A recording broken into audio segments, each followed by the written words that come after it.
but I also have a responsibility to the rest of the world, because it is Indian children today who will be working everywhere in the world on behalf of the world in the future.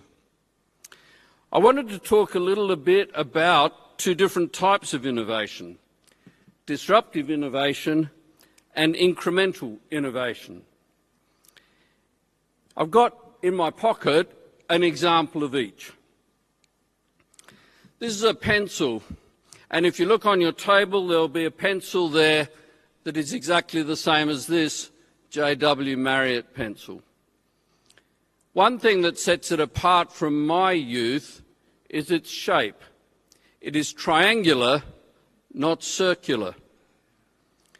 The reason it's triangular is not because it makes it a better pencil, but because it stops it from falling off the table. That is an example of an incremental innovation. The other example is, of course, the mobile phone, or more to the point, the smartphone. This innovation killed off cameras, changed communication, has spawned a whole new industry and destroyed a couple of others. This is an example of a disruptive innovation. As far as I can see at the moment, there is no disruptive innovation available in education. I can't see, and I have not heard today, although we have had a huge stream of august speakers, of any innovation which is going to completely change our industry. Any innovation which is going to make that quarter of the world's workforce a better educated group. Does not seem to be, despite technology, despite creativity, despite all of the changes we face, there does not seem to be any change which is going to match a smartphone or an Uber in today's educational world. So we're left with the pencil.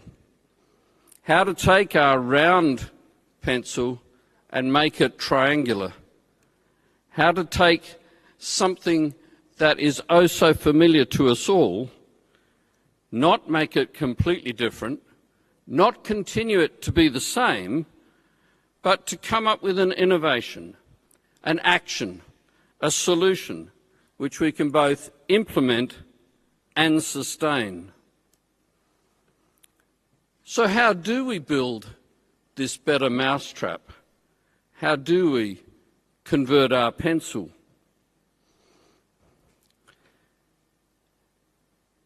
I come from a background of teaching and education, of school management, school improvement. And you can summarise everything we've heard about today in a variety of different areas. We can improve teaching. We can certainly improve learning. We can improve leadership of schools and all educational institutions. We can take advantage of what technology provides for us. We can look at policy and we can look at collaboration. And then maybe we will all have contributed to the robust system which the GEMS organisation wishes to have to take to the rest of the world. We need to be developing this and pushing this. So in teaching, it can be from everything that has been said today. It can be about monitoring and evaluation. It can be about accountability. It can be about peer-to-peer learning. It can be about classroom skills. It can be about feedback. In learning, it can be about the engaged classroom. It can be about knowledge creation. It can be about personalised learning, problem-based learning, distributed learning, e-learning, applied learning. In leadership, it can be about training. There is no improving school in the world that does not have an improving leadership. It can be technology, mobile learning, training, one-to-one, specialised, particularly I think specialised learning. It can be about collaboration. It can be about policy, has to be about policy, has to be about how governance and government supports and demands from educators the qualities that are needed for the future. Today, I started off with a slightly different speech because I thought I was going to be here to talk to you about the Aga Khan Academy, which is in fact an innovation in its own right. But the fact is that we've heard enough about innovation. We know enough about innovation. We can see what we can do as individuals, as organisations, as leaders, as active participants in education. And what we need to do is to start to make the changes. What we have heard about today is some of those changes. It's very easy for us all to think that we are doing enough. It is clear that we are not. We are all lucky enough, I believe, to be in an industry which does not require argument or defence. Nobody can say that to be involved in education is not a vitally important thing for the future of this world, the future of this country.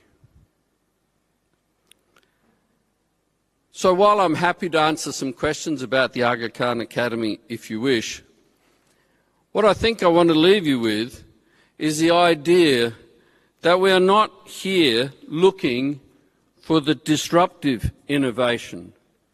We're not here to hope for some magical change which will bring about some magical difference which will resolve our problems. We're not here looking for the mobile phone of this educational world, but rather we are here to look how we can make a round pencil triangular and by doing so create an education system which is more robust, more resilient and better serves the needs of our students and therefore of our world. Thank you.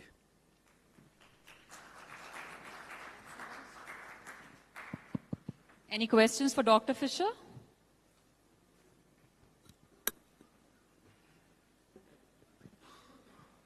All right, we would like to thank Dr. Fisher for your contribution to this Congress and would like to thank you in our own special way by presenting a memento. I request Ms. Pritima, Ms. Ritu from Franchise India to please join us.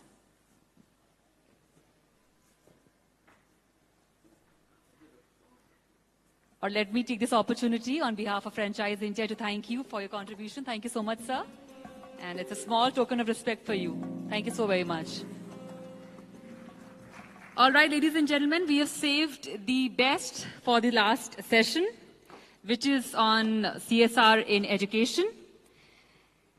Please welcome on stage session speakers, Dr. Jawahar. He is advisor to government, a TED speaker, smart city consultant, starter mentor, psychologist, best-selling author, and the list goes on.